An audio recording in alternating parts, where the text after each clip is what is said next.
Hello, నేను journalist Srinivas. ఈరోజు సాక్షి పేపర్తో మనం న్యూస్ అనాలిసిస్ స్టార్ట్ చేసుకుందాం. సాక్షి పేపర్లో వచ్చిన వార్తల్ని పరిశీలిద్దాం.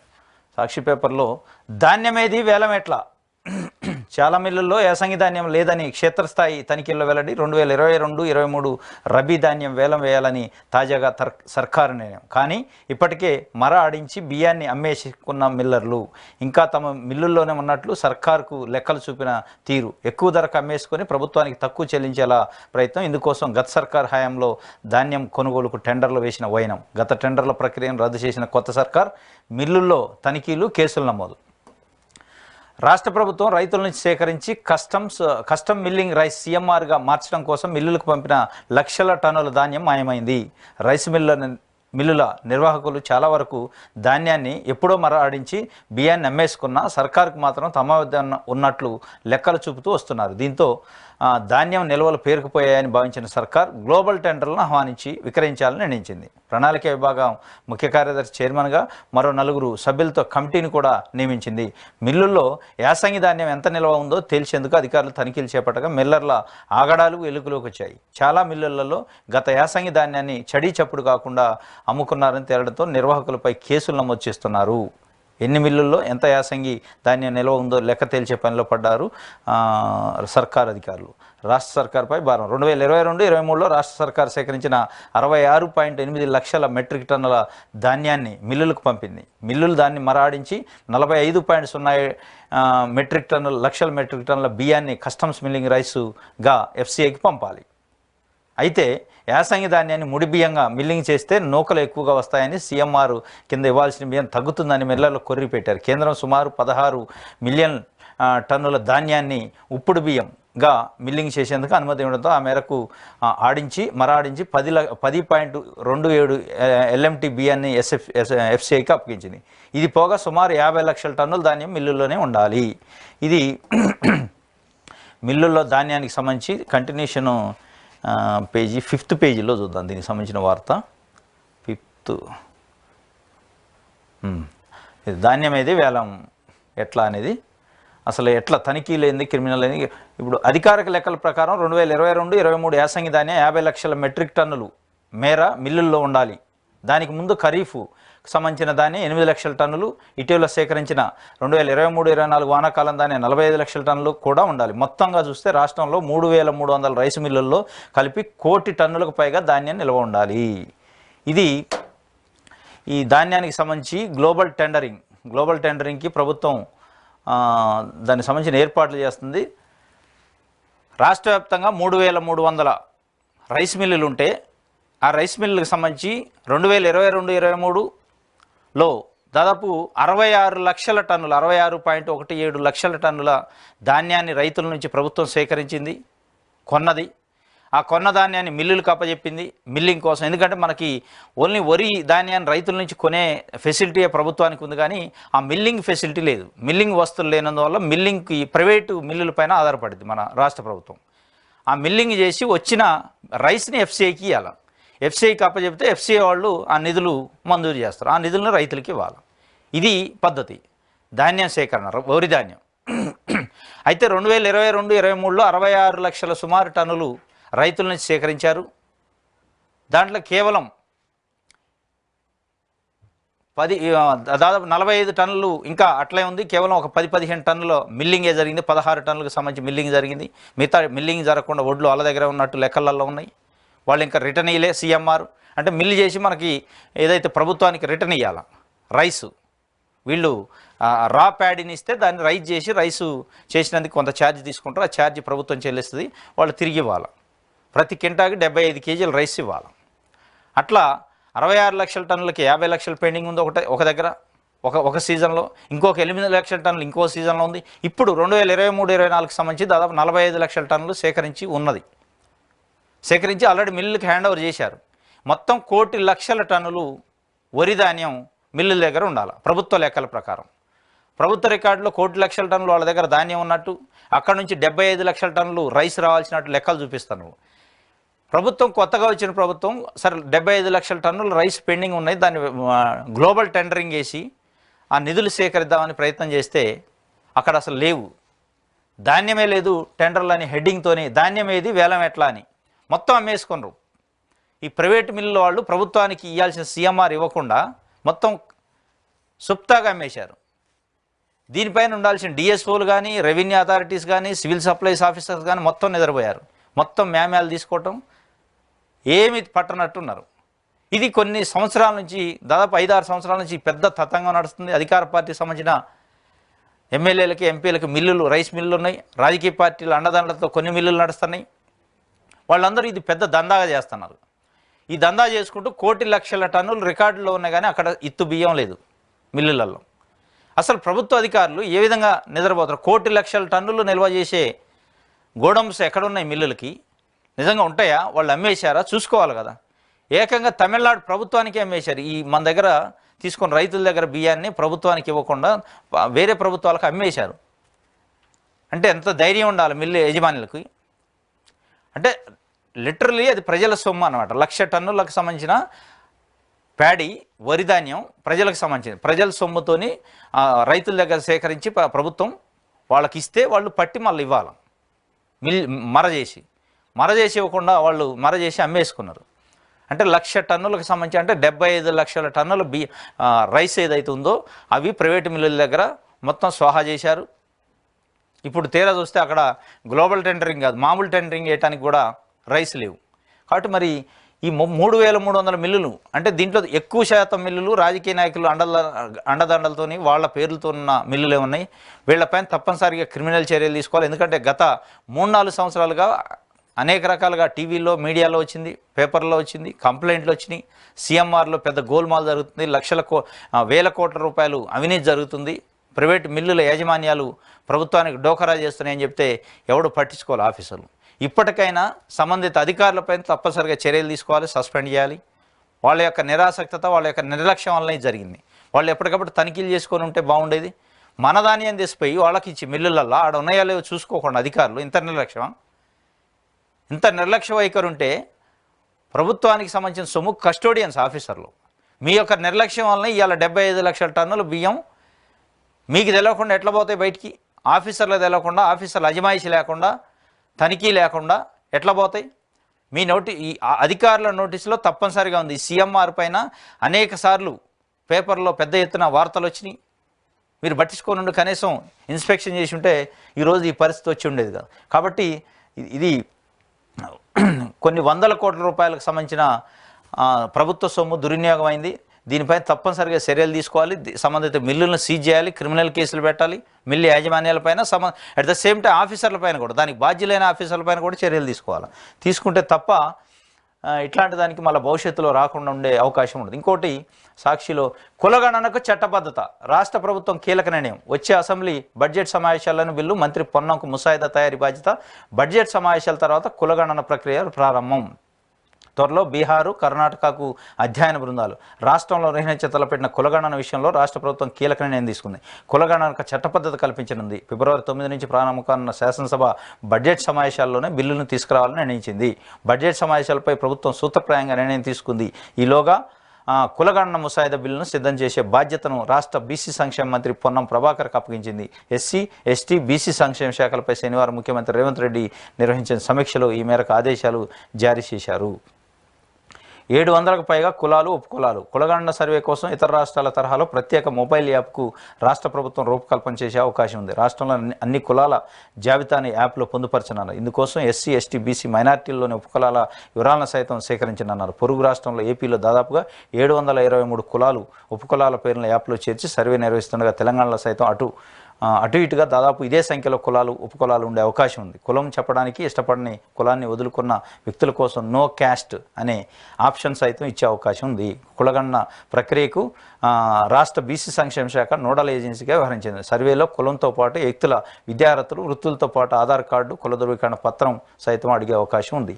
ఈ కులగణనకు సంబంధించి అనేక బీసీ సంఘాలు, ఎస్సీ, ఎస్టీ సంఘాలు గత కొన్ని సంవత్సరాలుగా తప్పనిసరిగా కులగణన చేయాలి, జనాభా లెక్కలు చేస్తాను, కానీ కులం ఏ కులం వాళ్ళు ఎన్ని లక్షల మంది ఉన్నారు అనేది కౌంట్ చేయట్లేదు. దానివల్ల మాకు అన్యాయం జరుగుతుంది. మాకు రావాల్సిన సంక్షేమ ఫలాలు కానీ, రిజర్వేషన్స్ కానీ, ఆ కులం మా క్యాస్ట్ ఏదైతే ఉందో ఎన్ని లక్షల మంది ఏ రేషియో ఆఫ్ ప్రపోర్షన్లో ఉన్నారో, పర్సంటేజ్ ఆఫ్ మొత్తం ప్రజల్లో మా మా వర్గాల యొక్క పర్సంటేజ్ ఎంత, దాన్ని బట్టి రిజర్వేషన్ కానీ సంక్షేమ ఫలాలు కానీ ఇవ్వాలి అని డిమాండ్ చేస్తున్నాయి.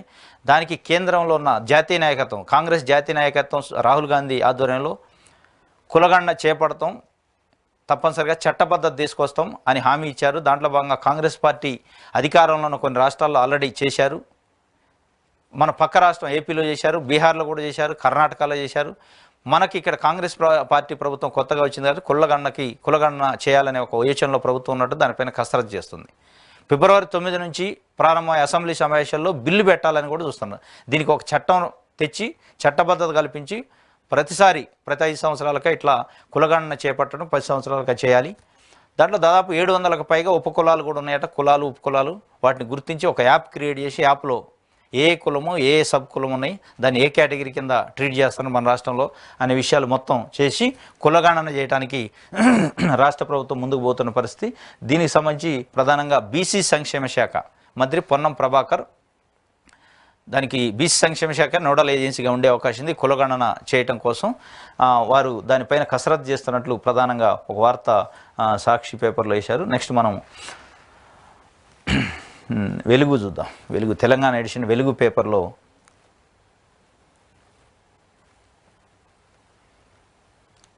మున్సిపల్ శాఖలో అడ్డగోలు దోపిడీ. గత బీఆర్ఎస్ ప్రభుత్వంలో అభివృద్ధి పనులు, వివిధ రకాల అనుమతుల్లో అక్రమాలు. అప్పటి మంత్రి అనుచరులు చెప్పిన వాళ్ళకే కాంట్రాక్టులు, ఆ కాంట్రాక్టర్ల పేరుకే పనులు చేసింది అనుచరులే. నాసిరకం పనులు చేసిన పనులే మళ్లీ చేసి బిల్లులు, పట్టణ ప్రగతి నిధుల్లోనూ గోల్మాల్, లేఅవుట్లు, బిల్డింగు, ఇతర పర్మిషన్లోనూ వేల కోట్లతో అవకతవకలు, పూర్తిస్థాయి వివరాలు తెప్పించుకుంటున్న సర్కార్. గత 4 ఏళ్లలో ఇది కథ. 35,000 కోట్ల పనులు, 5,000 కోట్ల కమిషన్లు. అబ్బో. రాష్ట్రంలో 13 మున్సిపల్ కార్పొరేషన్లు, 128 మున్సిపాలిటీలతో పాటు హెచ్ఎండిఏ పరిధిలో ఎక్కడ ఏ పని చేసినప్పటికీ దానికి హైదరాబాద్ నుంచి అనుమతి ఉన్న వాళ్ళకే కాంట్రాక్టు పనులు దక్కేవి. అదేదో పై స్థాయి ఆఫీసర్ నుంచి అనుకుంటే పొరపాటే. గతంలో ఆ శాఖను సూచిన మంత్రికి సంబంధించిన వ్యక్తులు ఒకరిద్దరు ఈ తతంగం నడిపించినట్టు తెలిసింది. వాళ్ళు ఫోన్ చేసి ఎవరి పేరు చెప్తే కాంట్రాక్టు వాళ్ళకే దక్కేది. అయితే పనులు చేసిన కాంట్రాక్టర్లు కూడా డమ్మీనేనని ప్రభుత్వ ప్రాథమిక ఎంక్వైరీలో గుర్తించింది. ఆ కాంట్రాక్టర్లు కేవలం పేపర్ల వరకే పరిమితమయ్యామని, పనులన్నీ చేయించింది మాజీ మంత్రి సన్నిహితులేనని తెలిపింది. ఈ రకంగా రోడ్ల నిర్మాణము, నాలా పనుల్లో భారీగా అక్రమాలకు పాల్పడినట్లు ఒక వార్త. మున్సిపల్ శాఖలో అడ్డగోలు దోపిడీ, గత సర్కారు ప్రభుత్వంలో అభివృద్ధి పనులు అని అప్పటి మున్సిపల్ శాఖ మంత్రి కేటీ రామారావు, ఆయన కనుసరణల్లో ఆయనకు సంబంధించిన అనుచరులు కొంతమంది దాదాపు 13 మున్సిపల్ కార్పొరేషన్లు, 128 మున్సిపాలిటీలలో ఎక్కడ కూడా మున్సిపల్ శాఖకు సంబంధించి పని జరిగిందంటే హైదరాబాద్ నుంచి మంత్రికి సంబంధించిన అనుచరులు ఫోన్ చేసి పలానా వ్యక్తికి ఆ టెండర్ ఖరారు చేయండి, ఆ కాంట్రాక్ట్ ఇవ్వండి అంటే తప్ప ఇచ్చేది కాదు.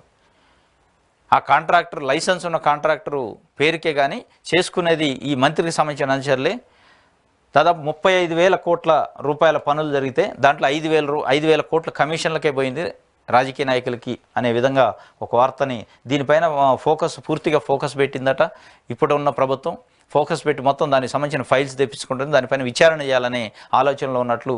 ఎందుకంటే ఇది మొన్న శివబాలకృష్ణ అనే హెచ్ఎండిఏ మాజీ ఇన్ఛార్జి, రేరాస్ కార్యదర్శిగా ఉన్నాడు. ఇప్పుడు అతనికి సంబంధించి కొన్ని 100 కోట్ల రూపాయల అవినీతి సొమ్ము బయటపడదు ఏసీబీ దాడుల్లో. ఇంకా అసలు ఎన్ని 100 కోట్ల రూపాయలు ఉన్నాయో తెలియని పరిస్థితి. కొన్ని బినామీల పేర్లతో ఉన్నాయి, వారి బంధువుల పేర్లతోని విల్లాలు, 10 విల్లాలు, 100 ప్లాట్లు, 100 ఎకరాల భూములు కొని వేసిండు. మరి ఏ స్థాయిలో అవినీతి జరిగితే ఆ స్థాయిలో ఆస్తులు కూడబెట్టుకునే అవకాశం ఉంటుందో మనం చూడవచ్చు. అదేవిధంగా మొత్తం ఇది హెచ్ఎండిఏకి పరిస్థితి. శివబాలకృష్ణది మొత్తం మున్సిపాలిటీలలో కూడా 128 మున్సిపాలిటీలు, 13 మున్సిపల్ కార్పొరేషన్లో జరిగిన అవినీతి అక్రమాలపైన ప్రభుత్వం సీరియస్గా ఫోకస్ పెట్టినట్టు. దాంట్లో ఎన్ని పెద్ద తలకాయలు వస్తాయి, ఎంతమంది ఆఫీసర్లు ఇన్వాల్వ్ అయినారో కూడా తెలిసే అవకాశం ఉంది. ఎందుకంటే 35,000 కోట్ల రూపాయల పనుల్లో 5,000 కోట్ల రూపాయల కమిషనే పోయిందంటే మనం దాన్ని బట్టి ఆలోచించుకోవాలి ఎంత మేరకు అవినీతి జరిగిందని. బిల్డర్స్ సంపద సృష్టికర్తలు, వాళ్ళకి సహాయ సహకారాలను అందిస్తున్నాం. డిప్యూటీ సీఎం బట్టి విక్రమార్క, సంపదను సృష్టించే సంస్థలను ప్రోత్సహించడం ప్రభుత్వాల బాధ్యత. పెట్టుబడులకు తెలంగాణ అన్ని రకాలుగా అనుకూలం. బిల్డర్స్ అసోసియేషన్ ఆఫ్ ఇండియా కన్వెన్షన్లో కామెంట్స్. బిల్డర్సు సంపద సృష్టికర్తలు. తెలంగాణలో కాంగ్రెస్ పార్టీ అధికారంలోకి వచ్చిన తర్వాత కొంత రియల్ ఎస్టేట్ మీద బిల్డింగ్ కన్స్ట్రక్షన్ రంగం పైన కొంత ప్రభావం పడే అవకాశం ఉంది. గత ప్రభుత్వం యొక్క నిర్ణయాలను వెలికి తీస్తున్నారు. ముచ్చర్లో ఉన్న ఫార్మాసిటీని రద్దు చేస్తున్నట్టు ముఖ్యమంత్రి ప్రకటించిన తర్వాత కొంత ఆ వాతావరణం వచ్చింది. దాని తర్వాత మళ్ళీ దాన్ని కొంచెం ఆ నష్ట నివారణ చర్యల భాగంగా లేదు అక్కడ ఉంటుంది, కాకపోతే క్లస్టర్ లెక్క చేస్తామని ముఖ్యమంత్రి ప్రకటించారు. రియల్ ఎస్టేట్కి కానీ బిల్డర్స్కి కానీ మేము ఎన్నుదన్నుగా ఉంటాం అని చెప్పి ప్రభుత్వం చెప్పింది. వాళ్ళ పాలసీని తప్పనిసరిగా ప్రోత్సహిస్తాం రియల్ ఎస్టేట్ అని. దాంట్లో భాగంగా బిల్డర్స్ కన్వెన్షన్లో ఉప ముఖ్యమంత్రి బట్టి విక్రమార్క మాట్లాడుతూ బిల్డర్సు సంపద సృష్టికర్తలు, ఓన్లీ మీరు కాంట్రాక్టర్లే కాదు సంపదని క్రియేట్ చేసేవాళ్ళు అన్నట్లుగా ఒక వార్త ప్రధానంగా చెప్పారు. వాళ్ళకి సహాయ సహకారాలు అందిస్తాం ప్రభుత్వం తరఫున. సంపదను సృష్టించే సంస్థలను ప్రోత్సహించడం ప్రభుత్వాల బాధ్యత. పెట్టుబడులకు తెలంగాణ అన్ని రకాలుగా అనుకూలం అని బిల్డర్స్ అసోసియేషన్కి హామీ ఇచ్చినట్లు ఒక వార్తను ప్రధానంగా వెలుగు పేపర్లో ఇచ్చారు. అదేవిధంగా కేటీఆర్ ఇలాకాలో అవిశ్వాసం, సిరిసిల్ల మున్సిపాలిటీలో బీఆర్ఎస్కి షాక్ ఇచ్చిన కౌన్సిలర్లు. కేటీఆర్ మీటింగ్కు డుమా కొట్టి క్యాంపునికి వెళ్ళిన 12 మంది కౌన్సిలర్లు మున్సిపల్ చైర్పర్సన్ కళను దింపేసేందుకు ప్రయత్నాలు. బీఆర్ఎస్ వర్కింగ్ ప్రెసిడెంట్ కేటీఆర్ ప్రాతినిధ్యం వహిస్తున్న సిరిసిల్ల రాజకీయాల వేగంగా మారుతున్నాయి. సిరిసిల్ల మున్సిపాలిటీలో అవిశ్వాసం దిశగా అడుగులు పడుతున్నాయి. బీఆర్ఎస్కు చెందిన చైర్పర్సన్ జిందం కళను దింపేందుకు 12 మంది కౌన్సిలర్లు క్యాంపునికి వెళ్ళినట్టు సమాచారం. ఆదివారం కేటీఆర్ ఆధ్వర్యంలో సిరిసిల్లలో నిర్వహించిన లోక్సభ నియోజకవర్గ స్థాయి కార్యకర్తల సమావేశానికి ఈ 12 మంది కౌన్సిలర్లు డుమా కొట్టారు. ఆయన సిరిసిల్ల పర్యటనలో ఉన్నప్పుడే సదరు కౌన్సిలర్లంతా క్యాంపుకు వెళ్ళడం హాట్ టాపిక్గా మారింది. సిరిసిల్ల మున్సిపాలిటీకి సంబంధించి ఇప్పుడు బీఆర్ఎస్ పార్టీ చైర్మన్గా ఉన్నారు. వారిపైన అవిశ్వాసం తీర్మానం పెట్టి దింపాలి అనే ఆలోచనలో కాంగ్రెస్ పార్టీ ఉన్నట్టు, కొంతమంది కౌన్సిలర్లు కూడా బీఆర్ఎస్ పార్టీకి సంబంధించిన 12 మంది కౌన్సిలర్లు కాంగ్రెస్ క్యాంపులోకి వెళ్ళినట్టు. అట్ ద సేమ్ టైం నిన్న సిరిసిల్లలోనే కేటీఆర్ సమీక్షా సమావేశం నిర్వహించారు కరీంనగర్ లోక్సభ స్థానానికి సంబంధించి. ఆ సమావేశానికి డుమాగా ఉంటే ఆయన ఉన్నప్పుడే వాళ్ళు క్యాంపుకి వెళ్ళారని, దాదాపు నాకు తెలిసి అవిశ్వాసం కూడా నెగ్గే అవకాశం ఉన్నట్లే కనిపిస్తుంది. ఇది ఒక షాకే, ఎందుకంటే కేటీఆర్కి వర్కింగ్ ప్రెసిడెంట్గా ఉన్నారు, కీలకమైన నాయకుడు రాష్ట్రంలోనే. వారి నియోజకవర్గంలోని సిరిసిల్లలో అవిశ్వాసం నెగ్గి అక్కడ బీఆర్ఎస్ పార్టీ దిగిపోవాల్సిన పరిస్థితి, కొంత గడ్డు పరిస్థితి ఆయనకి. ఇది వెలుగు పేపర్కి సంబంధించి. నెక్స్ట్ మనం ఈనాడు చూద్దాం. ఈనాడు తెలంగాణ ఎడిషన్లో ఫిబ్రవరి 2వ వారంలో బడ్జెట్ సమావేశాలు, ఓటాన్ అకౌంట్ వైపు సర్కారు మొగ్గు, కులగణన బిల్లుపై కసరత్తు. సీఎం రేవంత్ రెడ్డిని కలిసిన ప్రకాష్ గౌడ్, రాజకీయ వర్గాల్లో చర్చనీయాంశం పార్టీ మార్పు ఊహాగానాలు, అదేమీ లేదని స్పష్టం చేసిన బరాస ఎమ్మెల్యే. శాసనసభ బడ్జెట్ సమావేశాలను వచ్చే నెల 2వ వారంలో నిర్వహించడానికి ప్రభుత్వం ఏర్పాటు చేస్తుంది. వచ్చే నెల 1న కేంద్ర ప్రభుత్వం బడ్జెట్ ప్రవేశపెట్టింది. అందులో పొందుపరిచిన అంశాల ప్రాతిపదికన రాష్ట్ర బడ్జెట్ను ప్రవేశపెట్టాలని యోచిస్తున్నట్టు సమాచారం. ఈ ఏడాది సార్వత్రిక ఎన్నికలు జరగడంతో కేంద్ర ప్రభుత్వం ఓటాన్ అకౌంట్ బడ్జెట్ ప్రవేశపెట్టనుంది. రాష్ట్రంలోని పూర్తిస్థాయి బడ్జెట్ ప్రవేశపెట్టాలా లేదా ఓటాన్ అకౌంట్ ప్రవేశపెట్టాలా అని ప్రభుత్వం ఉన్నత స్థాయిలో చర్చిస్తున్నట్టు తెలుస్తుంది. పూర్తిస్థాయి బడ్జెట్ను ప్రవేశపెడితే పద్దుల డిమాండ్లపై కూలంకషంగా చర్చ జరుగుతుంది. ఇందుకోసం అసెంబ్లీ సమావేశాలు కనీసం 2 వారాలైనా నిర్వహించాల్సి ఉంటుంది. ఒకవేళ ఓటాన్ అకౌంట్ బడ్జెట్ ప్రవేశపెడితే సమావేశాలు 4-5 రోజులకు మించి ఉండకపోవచ్చు అని తెలుస్తుంది. లోక్సభ ఎన్నికల షెడ్యూల్ ఫిబ్రవరి 2వ వారం తర్వాత ఎప్పుడైనా విడుదల కావచ్చు అని ప్రచారం జరుగుతుండటంతో ఆ లోపే రాష్ట్ర బడ్జెట్ సమావేశాలను ముగించాలని ప్రభుత్వం భావిస్తుంది. ఈ దఫా ఓటాన్ అకౌంట్ బడ్జెట్ను ప్రవేశపెట్టే అవకాశాలు ఎక్కువగా ఉన్నట్లు సమాచారం. ఫిబ్రవరి 2వ వారంలో బడ్జెట్ సమావేశాలు ఉండే అవకాశం ఉంది. ఫిబ్రవరి 1న కేంద్ర ప్రభుత్వం పార్లమెంట్లో బడ్జెట్ ప్రవేశపెట్టింది. ఓటాన్ అకౌంట్ బడ్జెట్ ప్రవేశపెట్టే అవకాశం ఉంది అక్కడ. ఎందుకంటే పార్లమెంట్ ఎన్నికలకు షెడ్యూల్ వచ్చే అవకాశం ఉంది కాబట్టి దానిపైన చర్చించడానికి టైం లేదు కాబట్టి ఓటాన్ అకౌంట్ ఎలక్షన్ ఇయర్ కాబట్టి ఓటాన్ అకౌంట్ బడ్జెట్ తప్పనిసరిగా కేంద్రం ప్రవేశపెట్టింది. ఎట్ ద సేమ్ టైం రాష్ట్రంలో కూడా అదే ఓటాన్ అకౌంట్ బడ్జెట్ని మనం ప్రవేశపెట్టాలన్నా అనే అంశాన్ని కూడా వీళ్ళు పరిశీలిస్తున్నట్టు రాష్ట్ర ప్రభుత్వం తెలుస్తుంది. ఎందుకంటే ఫిబ్రవరి ఫస్ట్ వీక్ మొత్తం కూడా పార్లమెంట్ సమావేశాలు ఉంటే వాళ్ళ బడ్జెట్ పైన చర్చలు, చర్చ తర్వాత మన రాష్ట్రానికి ఎంత కేటాయించారు అనేది ఆ బడ్జెట్ చూసిన తర్వాత ఫిబ్రవరి 2వ వారంలో మన దగ్గర బడ్జెట్ ప్రవేశపెట్టారు. అది ఓటాన్ అకౌంట్ ఫుల్ బడ్జెట్ అనేది ఒక కసరత్తు జరుగుతుందట. ఫుల్ బడ్జెట్ అయితేనేమో దాని మీద చర్చకి ఒక 2 వారాలు అంటే దాదాపు 15 రోజులు టైం కావాల్సి ఉంటుంది అసెంబ్లీ సమావేశాలు. దానిపై ప్రతిపక్షాల నుంచి అధికార పక్షం నుంచి సభ్యులు మొత్తం చర్చలో పాల్గొనాలి కాబట్టి టైం పడుతుంది కాబట్టి ఆ టైం దొరుకుతుందా లేదా, ఎందుకంటే షెడ్యూల్ వచ్చే అవకాశం ఉన్నట్లు ప్రచారం జరుగుతుంది. ఫిబ్రవరి 2వ వారంలో లోక్సభ ఎన్నికలకు షెడ్యూల్ వస్తుందని. మరి షెడ్యూల్ వచ్చిన తర్వాత అసెంబ్లీ కష్టం కాబట్టి ఒక 4-5 రోజుల్లోనే ఓటాన్ అకౌంట్ పెట్టి ముగించి దాని తర్వాత చూడాలి అనే ఆలోచన చేస్తున్నట్లు ప్రధానంగా ఒక బ్యానర్ ఐటమ్ ఇచ్చింది. అదేవిధంగా సీఎం రేవంత్ రెడ్డిని రాజేంద్ర నగర్కు సంబంధించిన MLA BRS party MLA Prakash Goud నిన్న కలిశారు. ఆయన నివాసంలో కలిసి దాదాపు అరగంట సేపు సమావేశమయ్యారట ఏకాంతంగా. దీనిపైన నిన్న సోషల్ మీడియాలో ప్రచారం జరిగింది. పార్టీ మారబోతున్నట్లు, పార్టీ మారారని రకరకాల చర్చ జరిగింది. చివరికి ఆయన బయటకు వచ్చిన తర్వాత లేదు నేను పార్టీ మారలేదు, నియోజకవర్గంలో ఉన్న భూ సమస్యలపైన, అభివృద్ధి కార్యక్రమాలపైన, ప్రజా సమస్యలపైన ముఖ్యమంత్రిని కలిశాను అని చెప్పి. ఎందుకంటే మొన్న మెదక్కు సంబంధించి ఉమ్మడి మెదక్కు సంబంధించి 4 ఎమ్మెల్యేలు కలిశారు. వారు చర్చించారు. వారు పార్టీ మారట్లేదని మళ్ళీ తెలంగాణ భవన్లో ప్రెస్ మీట్ పెట్టి చెప్పాల్సిన పరిస్థితి. ఇప్పుడు నిన్న ఈయన కూడా ప్రకాష్ గౌడ్ కూడా అదే చెప్పాల్సిన పరిస్థితి ఏర్పడింది. మొత్తానికైతే జరుగుతున్నట్లు అనిపిస్తుంది లోపట. పార్టీ మారతారా, ఇప్పుడే లోక్సభ ఎన్నికల తర్వాత మారతారా, ముందు మారతారా, కానీ మొత్తానికైతే ఒక చర్చలు అయితే జరుగుతున్నట్లు ఒక వాతావరణం కనిపిస్తుంది. ఎందుకంటే బీఆర్ఎస్ పార్టీ ఒక రీజనల్ పార్టీ, బీఆర్ఎస్ సంబంధించిన ఎమ్మెల్యే ఒక ముఖ్యమంత్రిని కానీ ఇంకో పార్టీకి సంబంధించిన నాయకులు కావాలంటే తప్పనిసరిగా పర్మిషన్ తీసుకుంటారు పార్టీ అధినాయకత్వాన్ని. అటు కేటీఆర్ కేసీఆర్ని ఎక్కడ పర్మిషన్ తీసుకున్నట్టు కానీ అనుమతి తీసుకొని పోయినట్టు తెలియట్లేదు. పోయిన తర్వాత వీళ్ళు మేము నియోజకవర్గ సమస్యలపైన పోయినామని చెప్తుంటారు తప్ప. కాబట్టి కొంత ఏదో తేడా అయితే కొడుతుంది. ఏం జరుగుతుందనేది చూడాలి. ఇది ఈనాడు పేపర్లో ఇచ్చిన ప్రధాన ఐటము. నెక్స్ట్ మనం ఆంధ్రజ్యోతి చూద్దాం.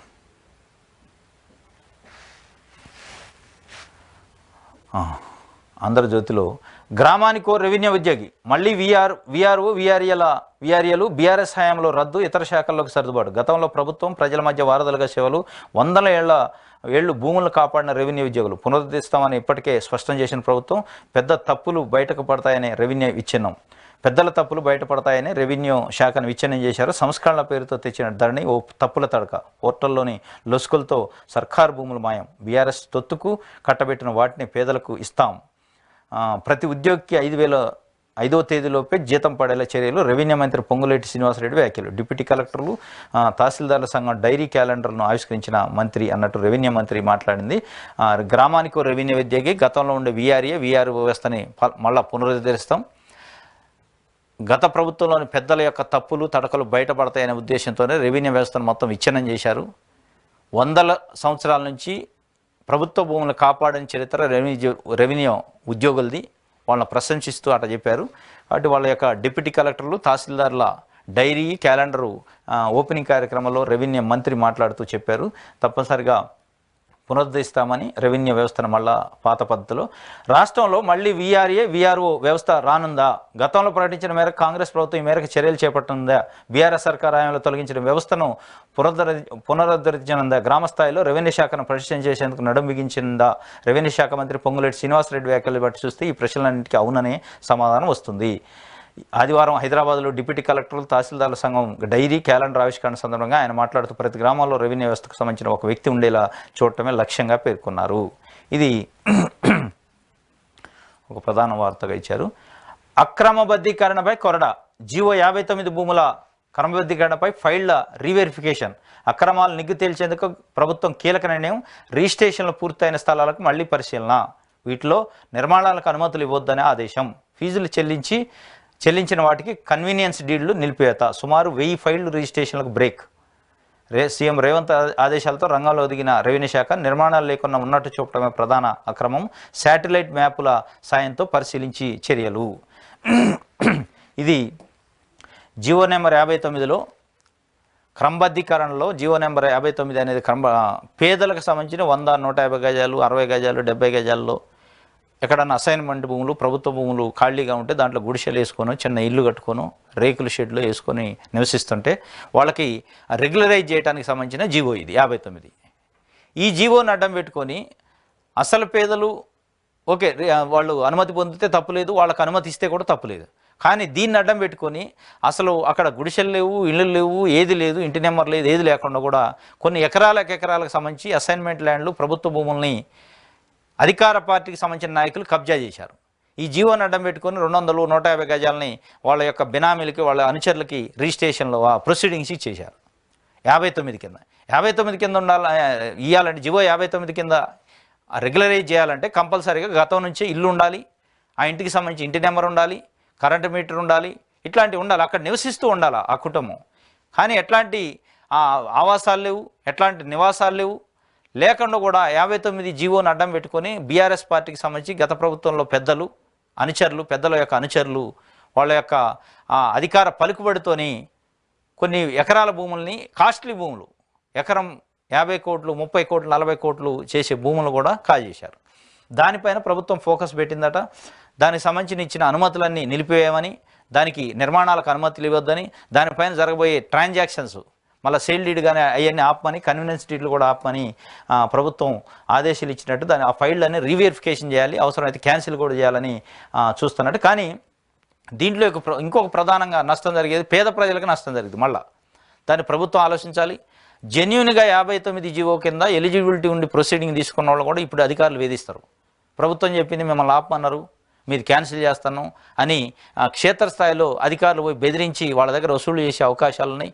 ఈ మధ్యవర్తులు వీళ్ళంతా అధికారులు కూడా కొంతమంది ఉన్నారు, అవినీతి అధికారులు. కాబట్టి జెన్యూన్గా ఉన్న వాళ్ళని ఇబ్బంది పెట్టకుండా ఏదైతే ఇట్లాంటి అవకతవకలు జరిగిన ఫైళ్ళను ఆపితే మంచిగా ఉంటుంది. ఎందుకంటే జెన్యూన్గా పాపం ప్రొసీడింగ్ పొందిన వాళ్ళని ఇప్పుడు ఇబ్బంది పెట్టి అసలు కిలాడీల్ని, అసలు దొంగల్ని వదిలేసి జెన్యూన్గా ఉన్న వాళ్ళని ఇబ్బంది పెడతారు. అది చూసుకోవాలి. ఎందుకంటే తప్పనిసరిగా శాటిలైట్ మ్యాపింగ్లో మీకు ఇప్పటికి కూడా తెలుస్తుంది. శాటిలైట్ మ్యాపింగ్లో ఎక్కడెక్కడ ఉన్నాయి, ఇండ్లు ఉన్నాయా లేవా, ఇండ్లు లేకుండా ఏదైనా ఇచ్చి ఉంటే వాటిని గుర్తించి వాటిని నిలుపుదల చేయండి, వాటిని రద్దు చేయండి. తప్ప జెన్యూన్గా ఉన్న వాటి మీద పడటం వల్ల ఇబ్బంది కలిగే అవకాశం ఉంటుంది. కేసీఆర్ కాలిగోటికి రేవంత్ సరిపోడు. తీస్మార్కాన్లతోనే ఏమీ కాలేదు. బుడ్డర్ ఖాన్తో ఏమవుతుంది? 50 కోట్లు ఇచ్చి పదవి తెచ్చుకున్నాడు.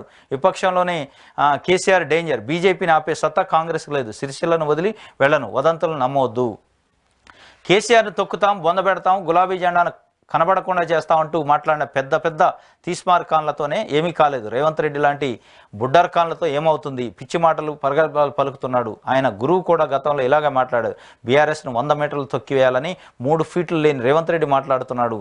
ఎన్నటికీ కేసీఆర్ కాలిగోటికి కూడా రేవంత్ రెడ్డి సరిపోడు. కేసీఆర్ అనే నాయకుడు లేకపోతే తెలంగాణ వచ్చేదా? తెలంగాణ రాష్ట్రానికి ముఖ్యమంత్రి, ఉప ముఖ్యమంత్రి పదవులు వచ్చేవా అని BRS working president MLA KTR ప్రశ్నించారు. శ్రీశైలంలో ఆదివారం బీఆర్ఎస్ నియోజకవర్గ స్థాయికి సర్వసభ సమావేశంలో నిర్వహించారు. ఈ సందర్భంగా కేటీఆర్ మాట్లాడుతూ రేవంత్ రెడ్డి లాంటి వాళ్ళని అన్నట్లు విమర్శించారు. కేసీఆర్ కాలిగోటికి కూడా రేవంత్ రెడ్డి సరిపోడట. పెద్ద పెద్ద తీస్మార్కాన్లో కేసీఆర్ని బొందబెట్టాలనుకుంటే కాలేదు. ఈ బుడ్డర్ ఖాన్ బొందబెట్టగలడా? 50 కోట్లు ఇచ్చి మేనేజ్మెంట్ కోటాలో ముఖ్యమంత్రిగా అయిండు. అసలు కేసీఆర్ లేకపోతే తెలంగాణ వచ్చేదే, తెలంగాణ రాకపోతే మీరు ముఖ్యమంత్రి, ఉప ముఖ్యమంత్రి అయ్యేవాళ్ళ అని తీవ్ర పదజాలంతో విమర్శించారు. బుడ్డర్ ఖాన్ అని ఒక ముఖ్యమంత్రిని తీవ్రంగా విమర్శించడం. ఎందుకంటే 10 సంవత్సరాలు మంత్రిగా అధికారంలో ఉండి ఇది చాలా ఆశ్చర్యంగా ఉంది. ఎందుకంటే కేసీఆర్ కాలిగోటికి సరిపోడు. అసలు తెలంగాణ అనేది కేసీఆర్ లేకపోతే లేదు, తెలంగాణ ఎక్కడిది అనే పద్ధతులు. అంటే మిగతా తెలంగాణలో తెలంగాణ కోసం ఉద్యమకారులు అందరిని అవమానించినట్టే. ఒక కేసీఆర్తోనే రాదు కదా తెలంగాణ. ఒక కేసీఆర్ వల్లనే తెలంగాణ రాలేదు. కేసీఆర్ లీడ్ చేసిండు, ఓకే, దాన్ని ఒప్పుకోవచ్చు. కానీ కేసీఆర్ లీడ్ చేసినా కానీ కింద స్థాయిలో గ్రామాన పట్టణాలలో విద్యార్థులు, యువకులు, నిరుద్యోగులు, కార్మికులు, రైతులు, మహిళలు, అన్ని వర్గాలు, సబ్బండ వర్గాలు ఉద్యమం చేసి సబ్బండ వర్గాలు ప్రభుత్వం పైన అప్పుడున్న కేంద్ర ప్రభుత్వం అనే ఒత్తిడి చేస్తేనే తెలంగాణ వచ్చింది. దాంట్లో విద్యార్థుల పాత్ర అమోఘం. యూనివర్సిటీ విద్యార్థులు పెద్ద ఎత్తున ఉద్యమం చేశారు. అనేకసార్లు జైలుకు పోయారు, దెబ్బలు తిన్నారు పోలీసు వాళ్ళతోని. ఇన్ని చేస్తే మీరు ఇంట్లో పండుకున్న కేసీఆర్ ఎప్పుడో ఒకసారి వచ్చేది బయటికి. లీడ్ చేసిండు తప్పనిసరిగా, దాంట్లో డౌట్ లేదు. కానీ కాలిగోటికి సరిపోరు. అసలు తెలంగాణ అనేది ఎక్కడుంది? కేసీఆర్ లేకపోతే తెలంగాణ లేదని మిగతా ఉద్యమకారులు అవమానించే పద్ధతిలో కేటీఆర్ మాట్లాడటం చాలా దురదృష్టకరం. కేటీఆర్ లేకపోతే తెలంగాణ, కేటీఆర్ మీరు అన్నట్టు కేటీఆర్ తెలంగాణ లేకపోతే ముఖ్యమంత్రి, ఉప ముఖ్యమంత్రి ఎక్కడంటే మరి తెలంగాణ లేకపోతే కేటీఆర్ మంత్రి ఎట్లా అయ్యేటోడు, హరీష్ రావు ఎట్లా అయ్యేటోడు, కవిత ఎంపీ ఎట్లా అయ్యేది, ఎమ్మెల్సీ ఎట్లా అయ్యేది, ముఖ్యమంత్రి కేసీఆర్ ఎట్లా అయ్యేటోడు? తెలంగాణ లేకపోతే మీరు కూడా అయ్యేవాళ్ళు కాదు. 10 సంవత్సరాలు అధికారాన్ని దర్జాగా అనుభవించారు కదా, మీరు ఎట్లా అవుతారు? అంటే మీదేమైనా ఎస్టేటా ఇది? తెలంగాణ లేకపోతే ఉప ముఖ్యమంత్రి, ముఖ్యమంత్రి ఎక్కడ ఉండేవాళ్ళు? అంటే తెలంగాణ అనేది రాష్ట్ర ప్రజల ఆకాంక్ష. అది నెరవేర్చింది సోనియా గాంధీ, కాంగ్రెస్ పార్టీ ప్రభుత్వం. అప్పుడు మీరే ఏదో పట్టుకొచ్చినట్టు, కొనుక్కొచ్చినట్టు తెలంగాణని. మిగతా వాళ్ళు నాయకులు కాదు, మిగతా వాళ్ళు ఉద్యమకారులు కాదు. కాలిగోటికి సరిపోడు. ఎందుకు సరిపోడు? మరి నువ్వు సరిపోతావు అంటే ఆయన దేవుడా? కేసీఆర్ ఏమన్నా కాలిగోటికి సరిపోవడానికి? రేవంత్ రెడ్డి కూడా ఒక పొలిటీషియను, కష్టపడి కింది నుంచి పైకి వచ్చిండు, ఒక పొలిటికల్ పార్టీని రిప్రజెంట్ చేసిండు, ప్రజలు ఇచ్చిన మ్యాండేట్తోనే అధికారంలోకి వచ్చిండు. ఒక ముఖ్యమంత్రిని బుడ్డర్ ఖాను 50 కోట్లు పెట్టి కొనుక్కోండు. ఇదే పదాలు గతంలో ఉన్న ముఖ్యమంత్రి అని ఉంటే మీరెంత బాధపడేవాళ్ళు? ఇది మీలాంటి సీనియర్లు 10 సంవత్సరాలు పరిపాలన ఉన్నారు, మంత్రిగా చేశారు. ఇట్లాంటి వ్యాఖ్యలు చేయటం వల్ల ప్రజలకి రాంగ్ మెసేజ్ పోద్ది. కాలిగోటికి సరిపోడు. కాలిగోటికి ఎందుకు సరిపోడు? ఒక ముఖ్యమంత్రి ఆయన. కేసీఆర్ అని దేవుడా, భగవత్ స్వరూపుడా కాలిగోటికి సరిపోవడానికి? ఒక జస్ట్ ముఖ్యమంత్రి చేసిండు 10 సంవత్సరాలు అంతే. ఒక ఉద్యమాన్ని నడిపిండు ఒక 10-15 సంవత్సరాలు. అంత మాత్రంతోనే ఇక మిగతా వ్యక్తులు ఎవరు మనుషులే కాదా? ఇక మిగతా నాయకులు నాయకులు కాదా? అసలు ఎవడు ఉద్యమం చేయకుండా ఆయన ఒక్కడే పోయి ఢిల్లీలో కొట్లాడి తెచ్చిండా? సబ్బండ వర్గాలు ఉద్యమం చేస్తే తెలంగాణ వచ్చింది. దానివల్ల ఫలితాలను కేసీఆర్ అనుభవించిండు, ముఖ్యమంత్రిగా కేటీఆర్ అనుభవించిండు, హరీష్ రావు అనుభవించిండు, ప్రజలు అనుభవిస్తున్నారు. ప్రధానంగా కేసీఆర్ ఫ్యామిలీ దాంట్లో బాగా బెనిఫిట్ పొంది, దాంట్లో డౌటే లేదు. ఇప్పుడు మీరు ముఖ్యమంత్రులు మంత్రులు మేము చేయబట్టి వచ్చింది మా ఇంట్లో నుంచి ఇచ్చినాం అన్నట్టు ఫీల్ అయ్యి మీరు చెప్పటం అనేది ఇది చాలా హాస్యాస్పదం. ఇది ఆంధ్రజ్యోతికి సంబంధించి. నమస్తే తెలంగాణ పేపర్ చూద్దాం. నమస్తే తెలంగాణలో రాడార్పై రణమే, అడవుల రక్షణకు సుప్రీంకోర్టుకి వెళ్తాం. పరిరక్షణ సమితి దామగుండం అడవి రక్షణకు సుప్రీంకి వెళ్తాం. 10 రోజుల్లో సుప్రీంకోర్టులో పిటిషన్ వేస్తాం. ప్రకృతి విధ్వంసంపై ఎన్జీటీని ఆశ్రయిస్తాం. చర్చా వేదికలో పరిరక్షణ సమితి స్పష్టీకరణ. భవిష్యత్తు ఉద్యమ కార్యాచరణ ఖరారు. కలెక్టరేట్ ముట్టడి, జిల్లా బంద్పై చర్చ. ఇది రాడారు. జాతీయ స్థాయి ఉద్యమానికి కదిలిన ప్రజా సంఘాలు పార్టీలు. ఇది వికారాబాద్ జిల్లా పూడూరు మండలంలోని దామగుండం రిజర్వ్ ఫారెస్ట్లో విఎల్ఎఫ్ రాడార్ ఏర్పాటుకు వ్యతిరేకంగా ఉద్యమం కదిలింది. 4 నదులకు పుట్టినీళ్ళు అయిన దామగుండంలో రాడార్ కేంద్రాన్ని ఏర్పాటు చేయొద్దని ప్రజా సంఘాలు, మేధావులు, పార్టీల నాయకులు, అధ్యాపకులు, ప్రకృతి ప్రేమికులు ముక్త కంఠంతో డిమాండ్ చేశారు. ఇది రాడార్ కేంద్రానికి సంబంధించి ఉద్యమాన్ని తొక్కేస్తామన్నోళ్ళే పత్తాలేరు. 3 ఫీట్లు లేనోడు బీఆర్ఎస్ను 100 ఫీట్ల లోతులో పాతరేస్తాడా? రేవంత్ది మేనేజ్మెంట్ కోటా ముఖ్యమంత్రి పదవి. కేసీఆర్ లేకుంటే ఆయనకు సీఎం పదవి ఎక్కడిది?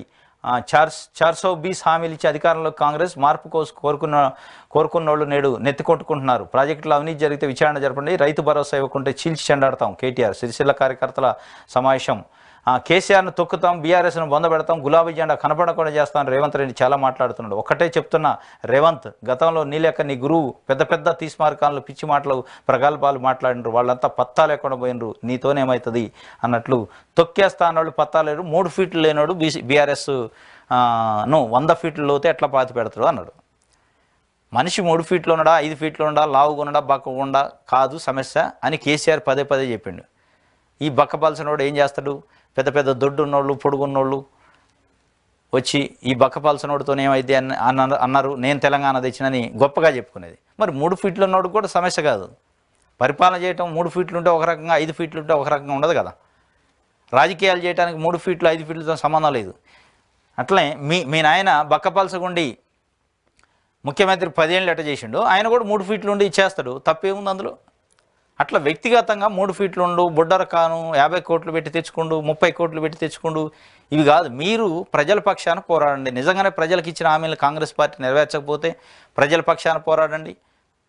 ప్రజల్ని చైతన్యం చేయండి. ప్రజలకు రావాల్సిన హక్కులు, ప్రజలకు రావాల్సిన నిధులు, సంక్షేమం ఫలాల్ని వచ్చేటట్టు చేయండి తప్ప ఇవన్నీ మేము 6 నెలల్లో ముఖ్యమంత్రి మళ్ళీ కేసీఆర్ రైతులు లేదా బుడ్డర కాను ఇది అది అంటే ఆయన ఉద్యమాన్ని నడిపిండు. ఉద్యమం చాటున ప్రజలు మద్దతు ఇచ్చారు తప్పనిసరిగా. ఉద్యమ నాయకుడు కాబట్టి ఉద్యమ నాయకుడికి పార్టీలతో సంబంధం లేకుండా అన్ని సంఘాలు, అన్ని పార్టీలు మద్దతు ఇచ్చినాయి కాబట్టి ఆయన ఉద్యమాన్ని నడపగలిగారు. అది దాని తర్వాత 10 ఏళ్ళు అధికారం ఇచ్చారు కాబట్టి నడపగలిగాడు. ఇప్పుడు అధికారం లేదు, ఉద్యమం లేదు. ఇప్పుడు క్లిష్టమైన పరిస్థితి. మీరేదో గతంలో ఏదో పొడిచిను ఏదో తీసిను అంటే కుదరదు. ఇప్పుడు పొడవాలి. ఇప్పుడు పొడిచి ఇప్పుడు తీస్తే అప్పుడు లెక్క. నెక్స్ట్ ఇది తెలంగాణకు సంబంధించి వార్తా